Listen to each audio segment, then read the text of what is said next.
En realidad, siempre se habla de el bien que hace la cultura, el bien o el mal. Pero si hace bien, hace el mal, ¿no? Y en estos días hubo un gran congreso de escritores para televisión y también gente de la televisión. Y muchísimos escritores de muy alto poder de verdad literario decían que la televisión como medio era un medio dañino. Quiere decir que si es dañino, es igualmente puede ser muy beneficioso. Es como una moda, decir, pero qué daño tan grande hace la televisión. Y entonces se llegó a la conclusión, al final, después de toda la discusión, que qué bien hace la televisión cuando está bien hecha. Es exactamente que qué daño hace un libro cuando está mal escrito. Mira que todo tiene ese lado bueno o malo según cómo se use. Y yo realmente estoy contenta de trabajar en este canal, Canal 51, que se ha propuesto por una serie de programas, por una serie de una filosofía, de hacer una televisión alterna. Porque justamente lo que le da el derecho a la persona es decir qué daño hace la televisión o qué malo es este libro, y sobre todo algo peor, se debería prohibir tal libro o se debería prohibir tal artículo, que eso es lo peor que puede haber, que es la censura. Uno tiene el poder de cambiar el canal o según las posibilidades económicas de tener esos aparaticos que cambian.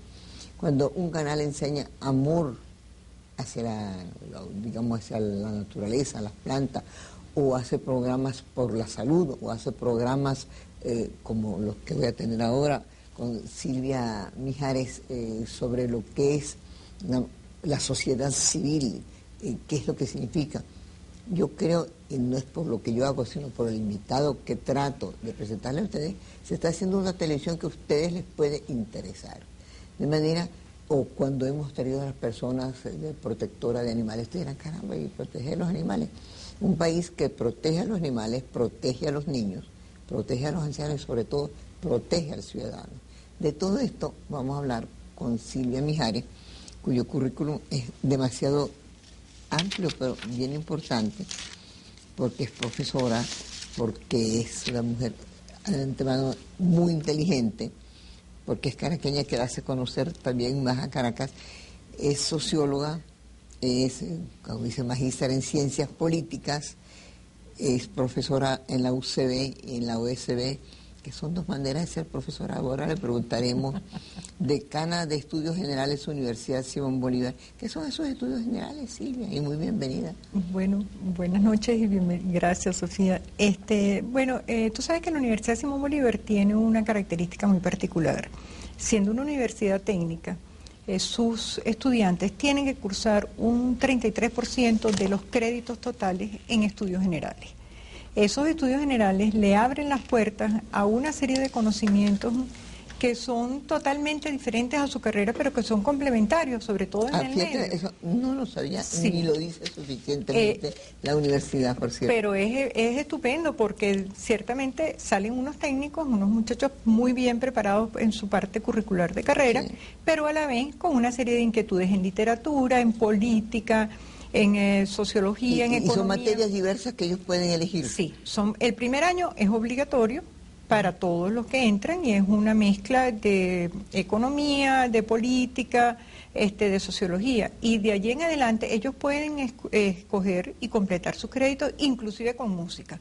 Por supuesto, es espectacular porque además la universidad ahora también está abriendo su posgrado en música. Es la primera universidad que va a tener un posgrado en música en Venezuela. Y se está haciendo ahora también en arte, tanto en la Central como en institutos tan serios como el Reverón. Pero yo me acuerdo mucho de mi cuñado, el doctor Coronel. Ajá. Por cierto, cumplió 86 años y estaba operando ese día también. Qué maravilla eso. Es un caso del libro Guinness. Él decía que él solo de medicina sabe, ni de medicina sabe. Claro. Y eso es lo que tú dices. Y déjame seguirle diciendo, tú eres asesora de la Polar en el proyecto de servicio de nutrición. Fui cuando ellos empezaron a trabajar en ese proyecto. Yo estuve y tienen un proyecto precioso. Mira, aquí que se habla tan mal como si el empresario fuera una especie de coco.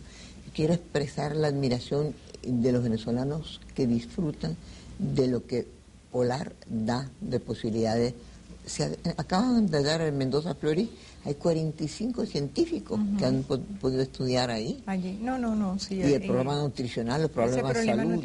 Y además como concepto de empresa, tú que has estado ahí, sabes que es realmente... Sí, no, yo estuve muy poco tiempo de asesora cuando empezó el proyecto, ¿no? Y eso coincidió con que yo estaba haciendo otras cosas y entonces eso pude coincidió trabajar cuando un tú poquito estabas en bien. el INAM, porque... No, eso fue posterior, después de haber salido del INAM. Ya estaba otra vez trabajando en la universidad. Has estado en muchísimas conferencias y has publicado Organizaciones Políticas de 1936, su importancia en la socialización política del venezolano, sociedad civil, alcance del concepto de sociedad civil en nuestra historia, su necesidad y su vigencia.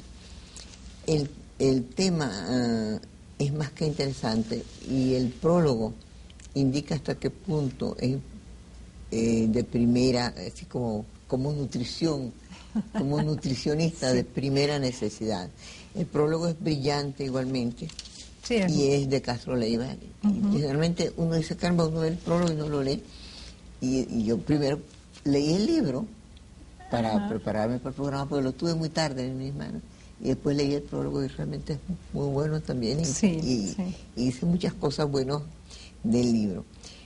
Pero antes que nada, Silvia, a ti todo el mundo te conoce como esas mujeres muy científicas en el buen sentido de la palabra, conocimientos generales, como dice la Universidad de Simón Bolívar, que sabes de política, que eres profesora, que escribes continuamente, pero tienes dificultades y facilidades.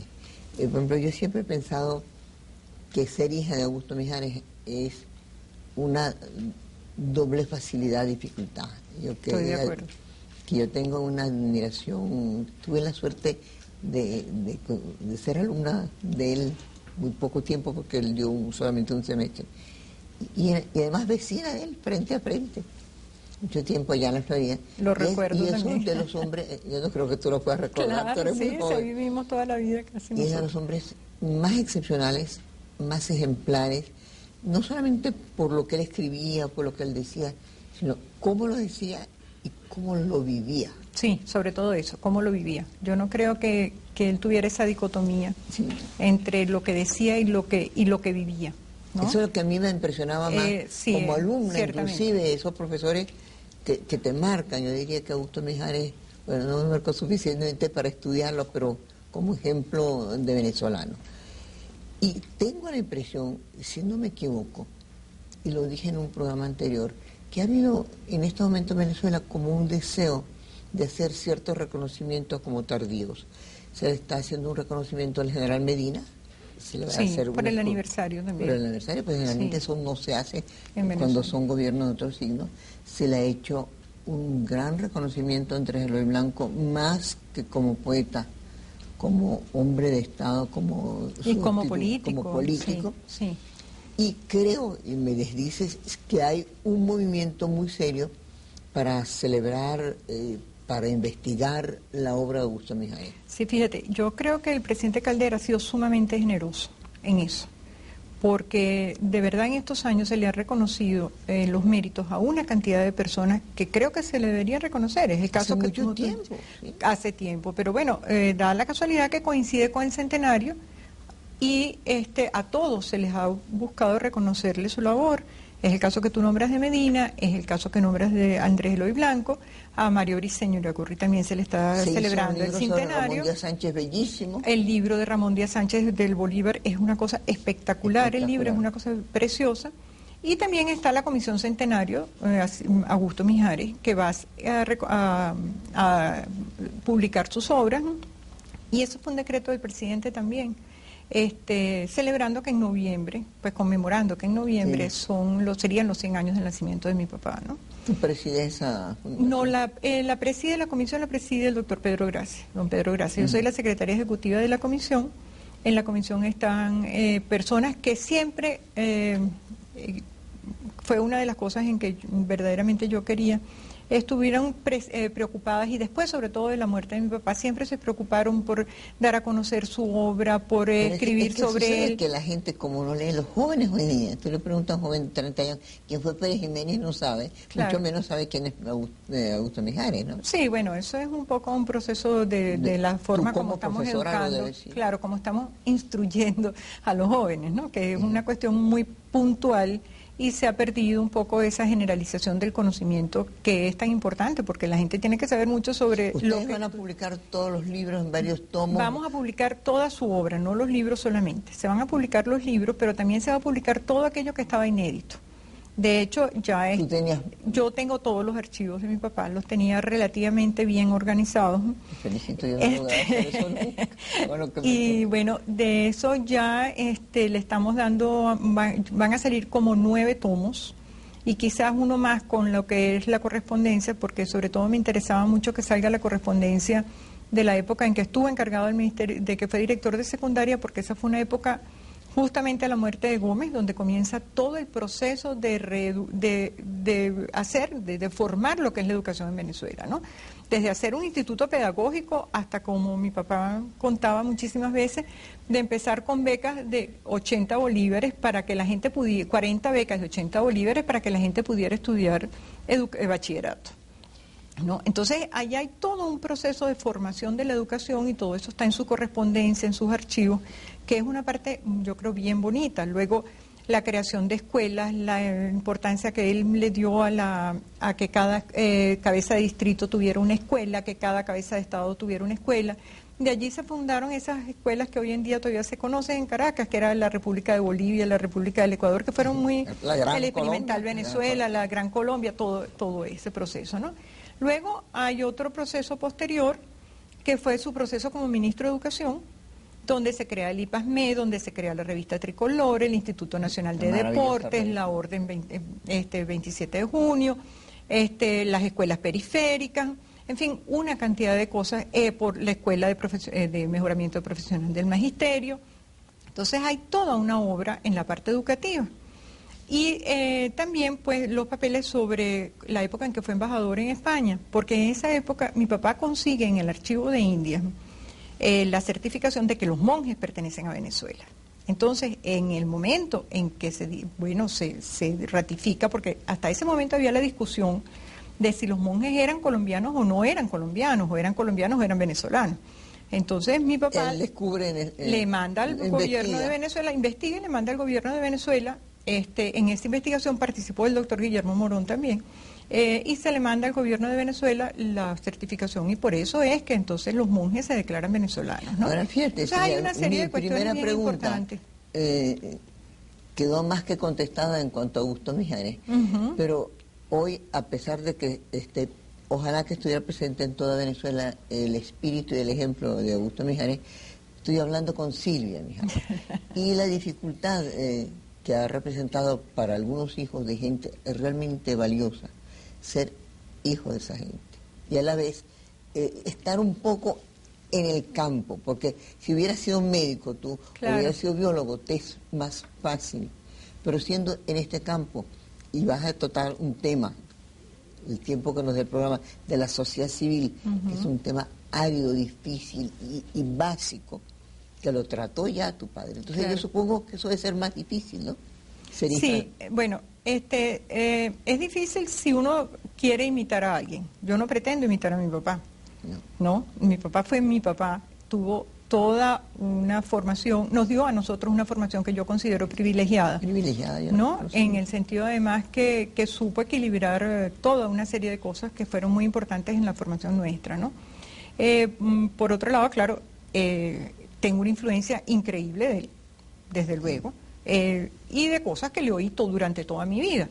Entonces hay esa influencia, pero ciertamente como quizás por la misma forma como él nos educó, nos dio una libertad a cada uno de nosotros. Y yo me siento... Él sabía ya que tú ibas a escoger la rama que de alguna manera bien unida está a lo que él hizo toda la vida. Claro, de hecho, en parte yo creo que la escogí por eso, porque era lo que yo decía, yo aprendí a abrir un libro cuando no jugaba muñeca. O sea, yo no sabía leer y sabía abrir un libro, porque él simplemente se ponía a trabajar y me daba los libros para que yo se los abriera. Entonces, de alguna manera, allí hay toda una relación que se formó directa o indirectamente que tú digamos, la asumes, ¿no? Luego cuando comencé a estudiar y después cuando comencé a trabajar, pues por supuesto había bastante una relación, digamos, casi tutorial en muchas cosas, ¿no?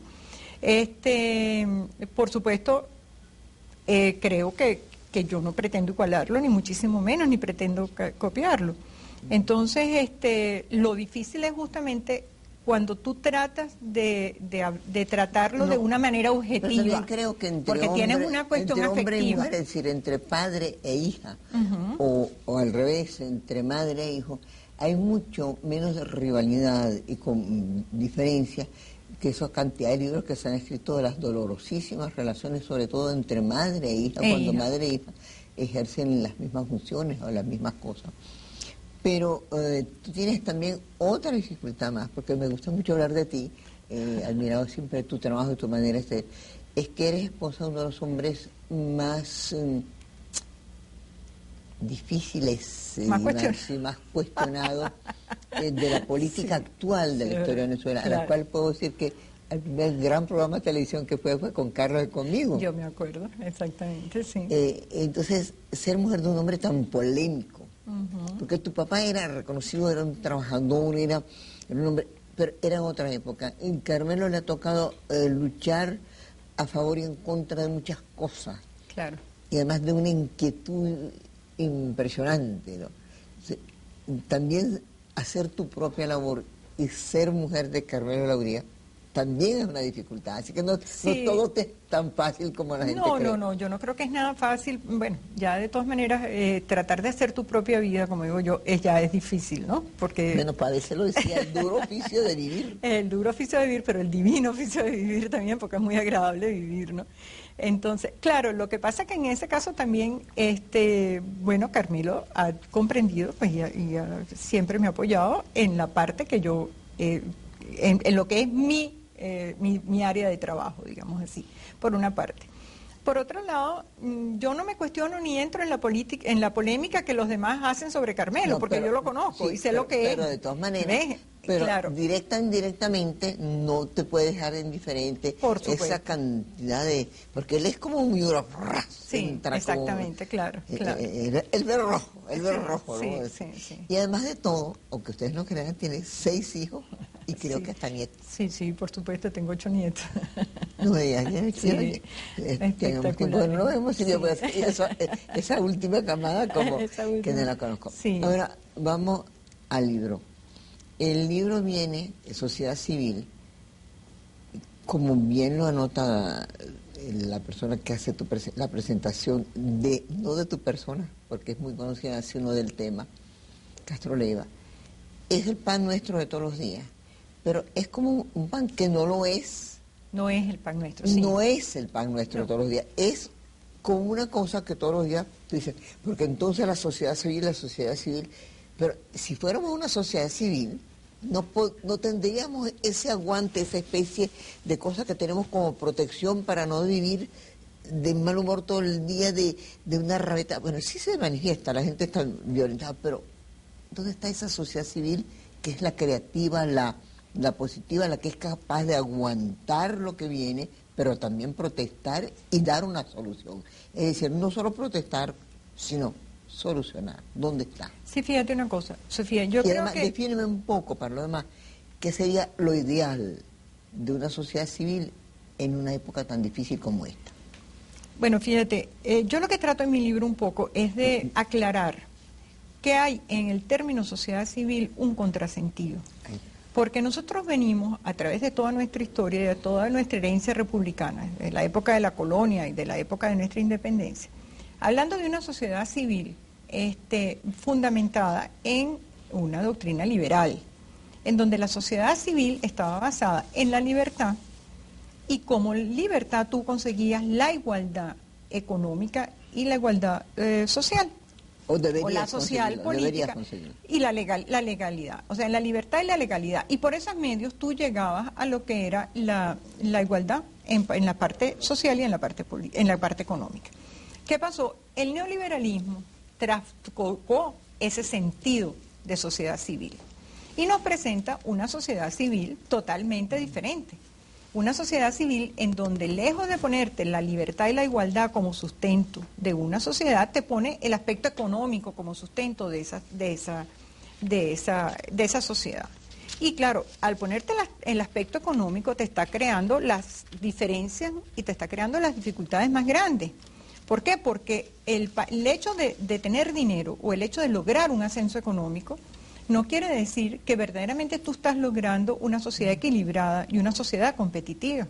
Y de hecho lo estamos viendo, tú no haces una sociedad competitiva porque lo declares, tú haces una sociedad competitiva porque tú has sembrado los valores para que esa sociedad sea educada, para que esa sociedad sepa disfrutar la libertad y sepa hacer uso de la legalidad. Pero no le veo el contrasentido con Claro. el neoliberalismo, porque Sí. el neoliberalismo, cuando yo primero creo que hoy día las ideologías y las palabras claro. no tienen el mismo sentido que antes. Bueno, pero así como tú dices que en el fondo el que es religioso, budista, judío, qué sé yo, tantas religiones que no me vienen a eso. En el fondo, nadie le enseña a ser malo a la gente, todo el mundo le enseña. La base es la misma. Entonces, sociedad... Pero los valores sí son diferentes. Pero las sociedades hoy día, cuando educan básicamente para cosas iguales, para el derecho al estudio, para el derecho a la disidencia, para el derecho a obtener una calidad de vida mejor. Y tú lo obtienes si cualquiera de esas, vamos a decir, ideologías. Pero eso depende de lo que tú priorices, porque si tú le das prioridad al logro económico, no le estás dando prioridad a los otros valores. Entonces, ¿qué es lo que pasa? En una sociedad que viene desarrollándose paulatinamente bajo unos principios, tú de un día a otro le cambias esos principios y entonces le pones que todos los valores que hasta el momento habían sido válidos para esa sociedad, o sea, todo lo que era el fundamentarse en la libertad, en la igualdad, en la legalidad, se lo cambia a que lo importante es la competencia, la ganancia económica, etcétera. Tú le estás tocando los papeles.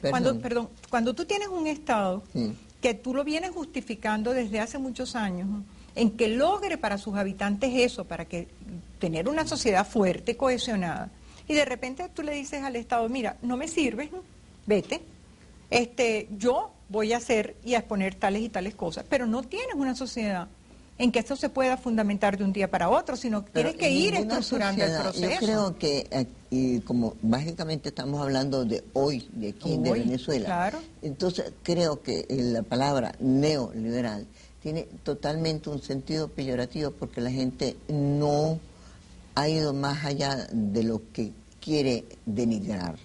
Es decir, como en cierta manera tú podías denigrar a una persona que quería una igualdad falsa bajo la cuestión marxista.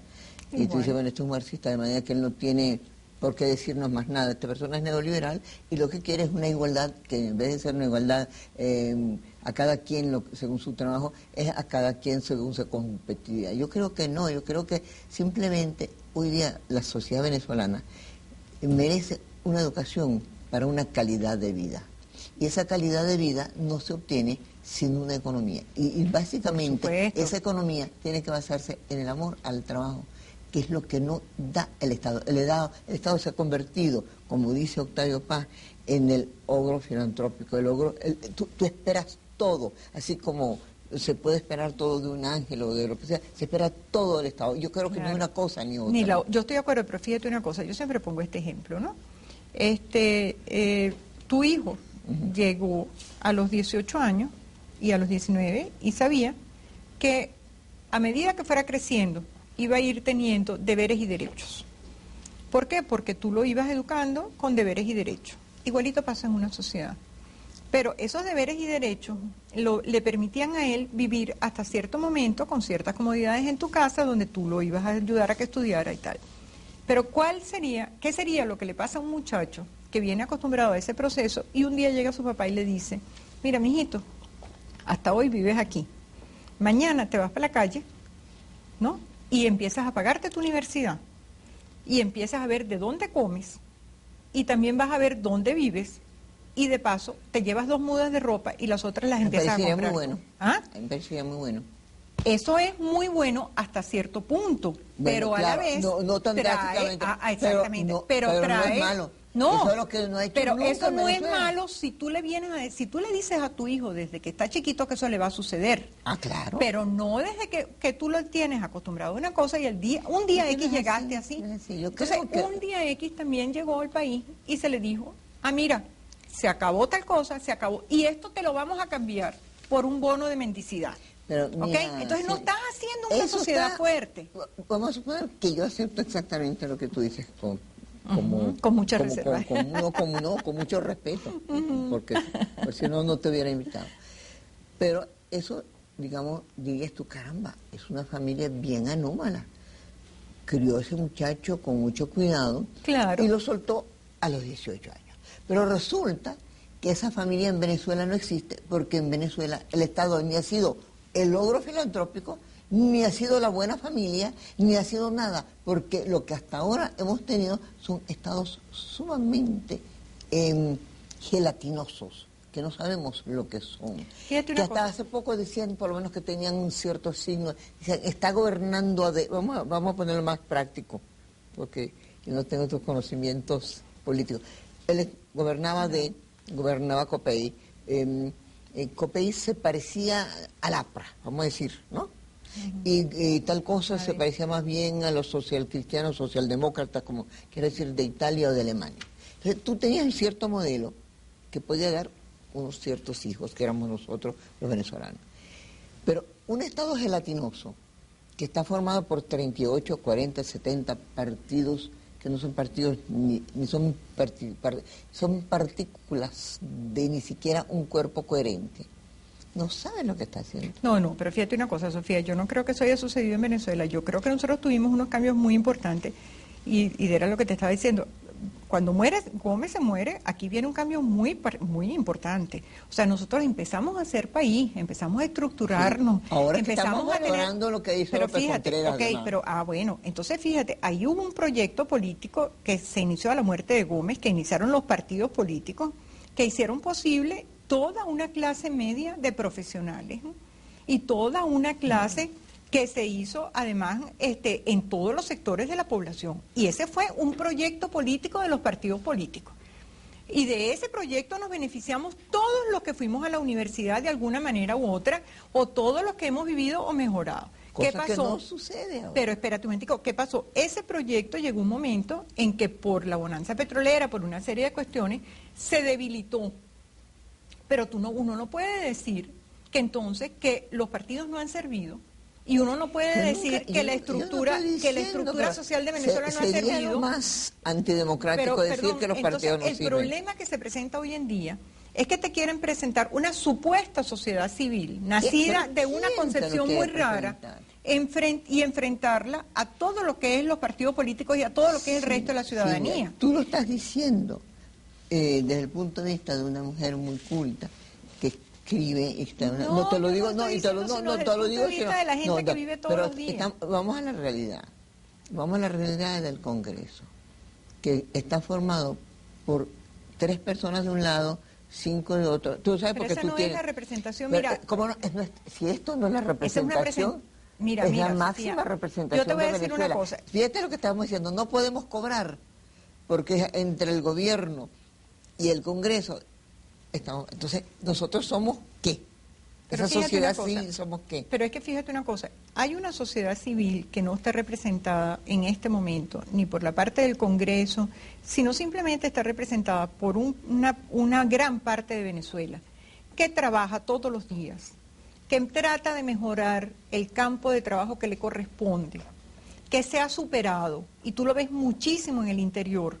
Tú lo ves muchísimo. Mira, hay un proyecto que ojalá pudieras traer a la gente aquí porque es una belleza que se llama Venezuela Competitiva. Ah, sí, es donde está Imelda Cisneros. Yo conozco a Carol Leal que trabaja allí. Ese es el y mismo. Es una belleza, tiene cantidades de cosas que te da, increíble. Entonces, eso es la muestra de una sociedad civil son islotes. No es islotes. Lo que pasa es que hay como una baraúnda de cosas que resuenan mucho más que ese trabajo callado que se está haciendo en el país, y que es el que yo creo que hay que resaltar. O sea, uno no puede resaltar todos los días en el periódico que hay 4 muertos, 10 heridos, 50... Yo creo que una cosa y otra. Es decir, no se puede callar la gran violencia que reina. Y que la violencia, yo no quiero hablar de delincuencia, son dos cosas totalmente claro, diferentes. pero fíjate una cosa. Más las otras cosas que yo, modestamente, tengo un programa de radio que se llama La Venezuela Posible. Claro. Invito a las personas que pueden aportar cuestiones positivas y sobre todo, no es por decir que son bellas y eso, sino que dentro de esto hay que trabajarlos y decirlo. Es que fíjate una cosa, si nosotros estamos creando modelos, o sea, si se pretende crear modelos para la juventud, y el modelo que prevalece es el modelo negativo de Venezuela, es el modelo negativo del individuo, es el modelo en donde el país no sirve, donde la educación no sirve. O sea, tú no puedes hacer un modelo y crearle a los muchachos que esa es la imagen del país. ¿Por qué el otro modelo no se resalta? ¿Y por qué el otro modelo no se saca? Mayoritario. Porque no, lo que pasa es que no tiene acceso. Silvia, tú eres profesora y tú sabes que perfectamente el nivel nuestro de obtención de logros educativos, estamos a 2 pasos, a 2 puntos sobre Zaire, como tú lo quieres decir. Que el logro universitario se logra como promedio 12 y 13 puntos. De manera que Augusto Mijares, si en este momento viviera, y que está viviendo justamente, porque lo vamos a recordar más que nunca con su ejemplo, estaría sumamente descontento porque era una Venezuela donde habían hombres, no solamente como Augusto Mijares, sino como Gabaldón, como el viejo Tejera, como Rafael Vega, y los gobernantes se rodeaban como de los sabios, de los mejores. Y no lo de los que lo componían políticamente, le hacían su estabilidad política. Eso es lo que sucede.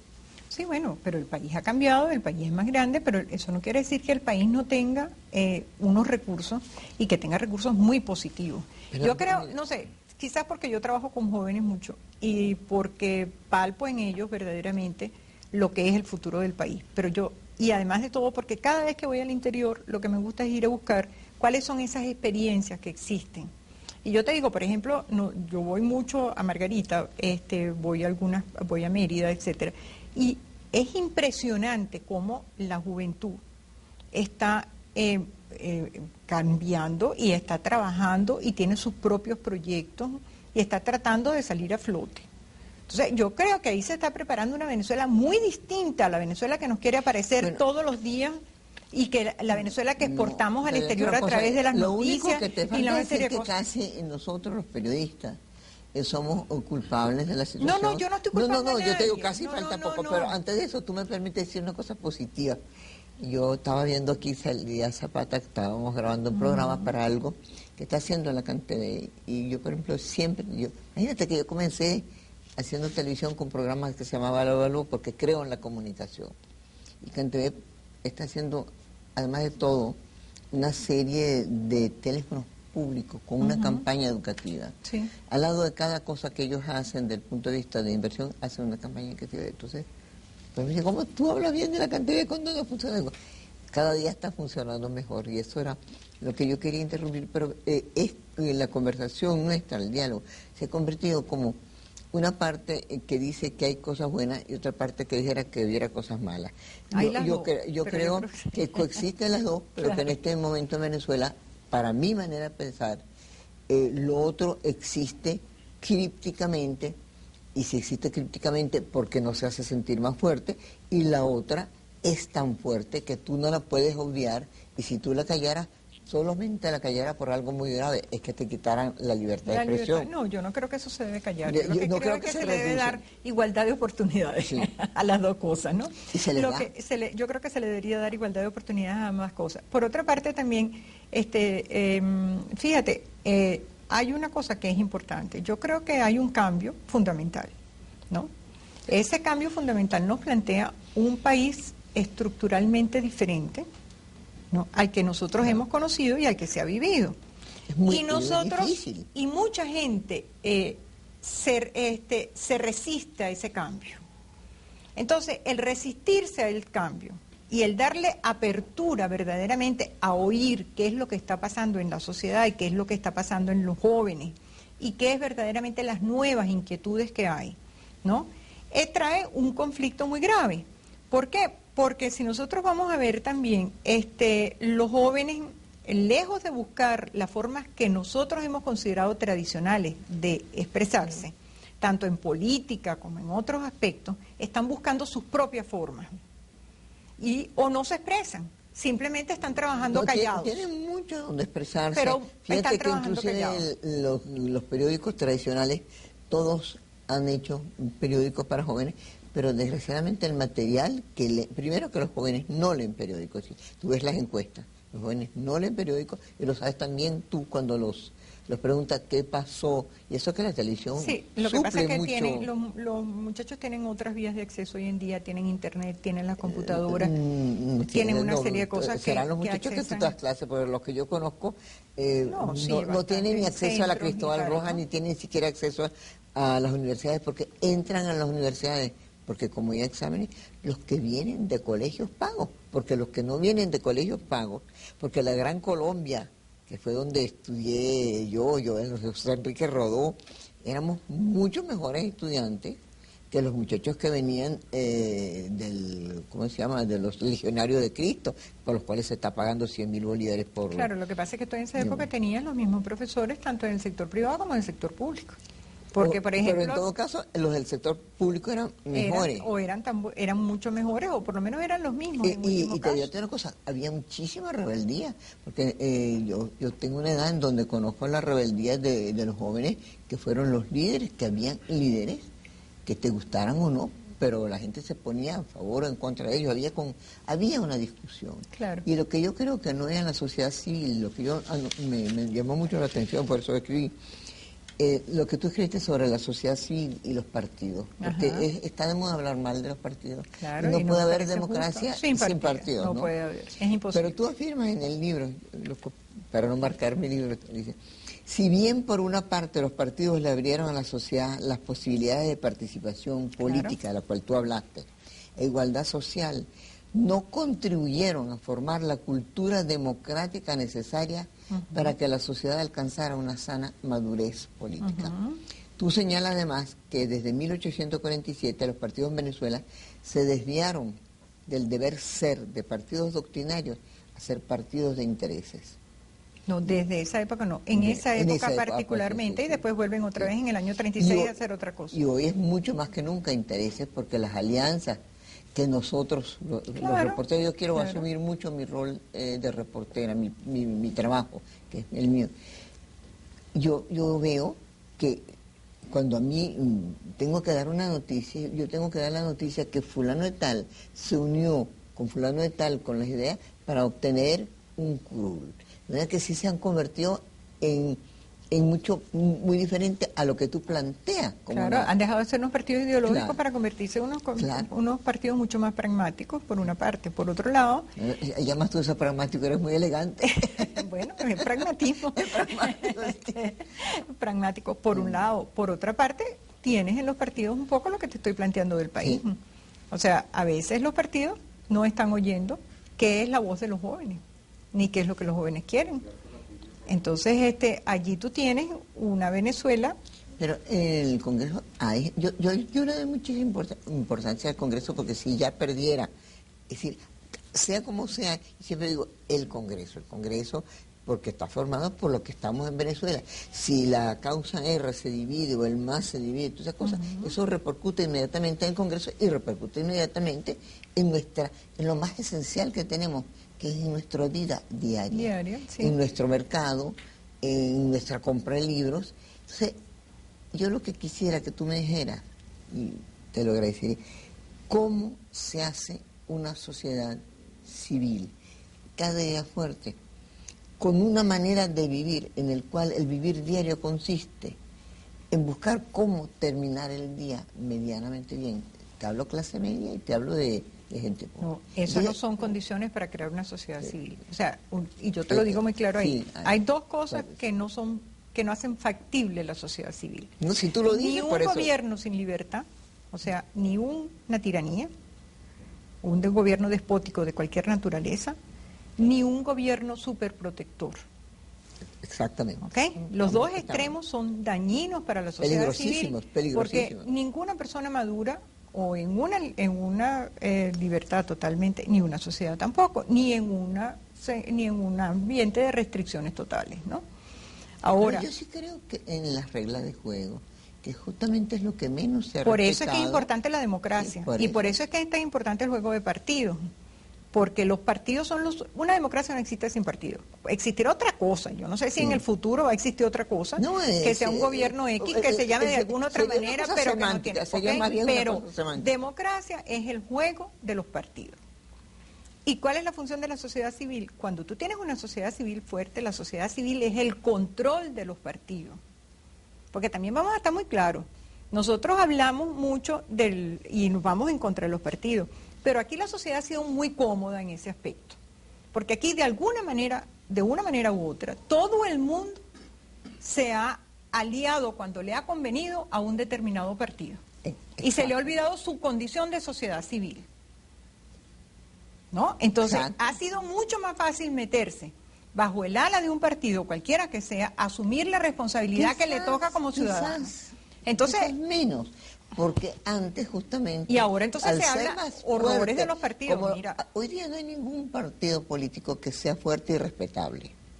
¿Por qué no? ¿Por qué no? Porque ninguno ha dado un ejemplo de tal. Pero espérate un momentico, lo que pasa es que nosotros trasladamos, eso es como cuando nosotros decimos, ¿qué te digo yo? La compañía X, fíjate una cosa, nosotros somos tan injustos con el sector público y no lo somos con el sector privado. Porque, espérate, no, y te voy a decir por qué. Nosotros cualquier equivocación o cualquier mal comportamiento de los que dirigen el sector público, inmediatamente lo reflejamos en todo el sector público. En el sector privado, fulano de tal, cualquier cosa tiene nombre y apellido. Hoy día hay una especie de... Nosotros decimos, por ejemplo, el Congreso no sirve. No. La Corte Suprema de Justicia no sirve. Por lo contrario, uno no puede acabar con un país de esa manera. El coco de mucha gente, injustamente, tan injustamente como en el otro lado, el coco, el que hace todo el daño, es el malvado empresario. Perdón un momento porque tengo que decirte que hay que ser muy justos porque hay empresarios que hacen relojes. Los suizos que son y entre ellos el Omega Constellation es justísimo porque da una hora exacta de lo que tenemos que decir en este programa que tú decías ni una cosa ni otra. Eso es lo que dan los relojes, la exactitud. Si nosotros no pretendemos que somos justos en nuestros conceptos, pero tratamos de decir lo mejor y de la mejor manera posible para que esa sociedad civil yo pienso, pero cuando tú dices que, por ejemplo, volviendo a lo que suscitó la conversación, que es que lo de los partidos, mira, yo creo que los partidos, afortunadamente, porque también yo creo que eso es una condición humana que tenemos que saber convivir con ella, tienen gente muy buena y tienen gente muy mala. ¿Ok? ¿Por qué? Porque simplemente si hay libertad de asociarse, tú no le puedes decir fulano de tal no se asocia por tal razón o no pertenece por tal razón y perencejo de tal sí porque es muy bueno. No. Además uno no puede calificar. Entonces yo creo que en los partidos hay de todo. Hay gente muy honesta, hay gente que se ha fajado a trabajar. El rol de la sociedad civil es calificar. El rol de la sociedad civil es premiar con por medio de elección y todo a los que sirven y no a los que no sirven. Es controlar, es servir de control, pero para eso tienes que tener una sociedad más madura, ¿ok? Y tienes que saber que, por ejemplo, ¿por qué una de las cosas que a mí me parece absurda? ¿Por qué los colegios profesionales tienen que ser representación política? Los colegios profesionales, si los profesionales quisiéramos, por eso, entonces esos son espacios que son de la sociedad civil, y esos son espacios que la sociedad civil tiene que recuperar. ¿Por qué? Porque una cosa es tu vida política y otra cosa es tu vida profesional. No puede estar... Yo no la separo porque la vida de un profesional serio no está separado de la política. Pero nunca. Tú no puedes hacer proselitismo político. Aunque nunca perteneció a un partido político, y eso lo sabes muy bien, uno es profesional y uno tiene ideas políticas muy precisas y cada vez Sofía, los precisa y los atina más. Tus ideas políticas son para ejercerlas en un campo. pero no yo son las para ejerzo ejercerla. en todo el no, campo. pero Yo, fíjate, por ejemplo, puede si ser... creo en ciertas ideas políticas, pero es que ese no es ejercicio. yo las ejerzo cuando hago el tú las programa, manifiestas. cuando hago una exposición. Esa es Tú la las manera, manifiestas, claro. pero no las ejerces. Eso sería, por ejemplo, como si yo, en mi rol de profesora, le diera, y tengo una determinada idea política, entonces yo le daría una nota especial a los que comparten mi ideología política. ¿Ok? No, eso es lo que entonces, hace para el pero venezolano sería, común. bueno, ¿Sabe? pero Que eso es lo que eso hacen no los es. partidos políticos. Entonces, mira, si tú... Eso no es ético. Si tú haces ruidos como pato, como dice la gente, caminas como pato, te mueves como pato, tú eres un pato. Si los partidos políticos hasta ahora han dado esa demostración, algo habrá, porque el pueblo no se puede, nosotros, los que no somos, no nos podemos equivocar siempre de pasar de creer que votamos por tal o tal cosa que estaba más determinada, a por decir, no nos importa porque mira, todos son yo te voy a iguales. decir una cosa. Una de las ventajas que podríamos decir que nos han dado los partidos políticos es poder tener un programa como este. Sí, claro. Porque si no tuviéramos partidos políticos, este programa no sería posible. No sería posible. Entonces, nada más que eso, como hablas tú de la libertad, Sí. o sea, y como yo creo en la libertad igual, o sea, nada más de eso es algo de que agradecerle. Porque si no existieran partidos políticos y si no existiera una democracia, mira, este programa no yo sería te factible. diría, no a todos los partidos políticos, a pesar de los partidos políticos que muchas veces quisieran que ni este programa ni muchos otros, los que no les pero gusta, no lo pueden hacer. pero Los que lo quieren hacer no lo pueden hacer porque porque existen existe una otros. sociedad Exacto. que existe todavía una sociedad civil. Y porque también los Y partidos... porque es tan necesario saber sobre la sociedad civil, hemos hablado en la apariencia, no del libro, pero no hemos hecho sino hablar del libro todo el tiempo, y se los recomiendo porque es una necesidad saber qué debemos ser, en vez de hablar tanto de la ¿Y de identidad. dónde nos viene? Ahora que estamos hablando de los afrovenezolanos, imagínate, esa locura, somos venezolanos, como dice, café con leche, unos más café, otros más leche. Y de todas partes. Lean este libro, y no les digo una cosa que no es muy buena decirla, pero es corto. Sí, pero señor. está muy bien escrito y muy claro. Está escrito por alguien que dice, sabe lo que dice y lo dice bien, que es la Sociedad Civil, por Silvia Mijares de la Uría. Muy poco de feminismo, porque ahora tú sabes, la gente no se pone el apellido del marido, mira, pero eso es muy, muy bonito. Además le agradeces en las dedicatorias la paciencia que tuvo una mujer que escribe delante de los hombres. No les gustan las mujeres inteligentes. Así que eso es un mérito de Carmelo. Muchas gracias, Silvia, de hablarnos de algo que nos concierne a todos, de fortalecer una sociedad civil que hará una Venezuela mejor y de tener el ánimo de ser profesora. Es una de las, y también de ser hija de Augusto Mijares, y ojalá que de ese centenario que Venezuela debe al país, tengamos la posibilidad de que esos libros nos lleguen, porque generalmente las publicaciones hechas tan hermosamente por los gobiernos de mejor fe y de todo signo, llegan unos cuantos que llenan los... No, tú sabes que una de las cosas que yo he insistido desde el primer momento, primero que no quiero libros para biblioteca por metros, ¿no? Como las llamo yo, sino libros que la gente pueda manosear, etcétera. Entonces por eso los libros van a hacer además ediciones. Van a salir dos tipos de edición. Una edición Monte Ávila El Dorado, donde se van a sacar todos los libros que tienen un precio bastante asequible, y una edición que también va a sacar una coedición de Monte Ávila. ¿Ninguno va a entrar en la Ayacucho? No. En Ayacucho se va a publicar un tomo de selección de las obras de mi papá, que lo estoy haciendo yo, que lo estoy preparando yo. Y a propósito de ideas, y tú bien conoces las ideas de Carlos Rangel, de quien te dice tan amiga, tu padre escribió los 3 mejores artículos. Allá los tengo. Los tengo y seleccionados. lo digo, ¿tú sabes por qué te lo digo? No, esos van para uno de los tomos en donde pero yo una creo... de las cosas que más enorgulleció a Carlos, más que todos los otros elogios, fueron los artículos de tu papá. Tú sabes que esos 3 artículos van a ir para un tomo donde van el pensamiento, lo que mi papá hizo sobre todos los individuos de Venezuela que le parecían que fueron un ejemplo en su momento, y que lo vamos a llamar la continuidad espiritual de Venezuela. Entonces ahí va a estar Eres muy los buena 3 con los artículos. títulos, bueno, muchísimas gracias. Así que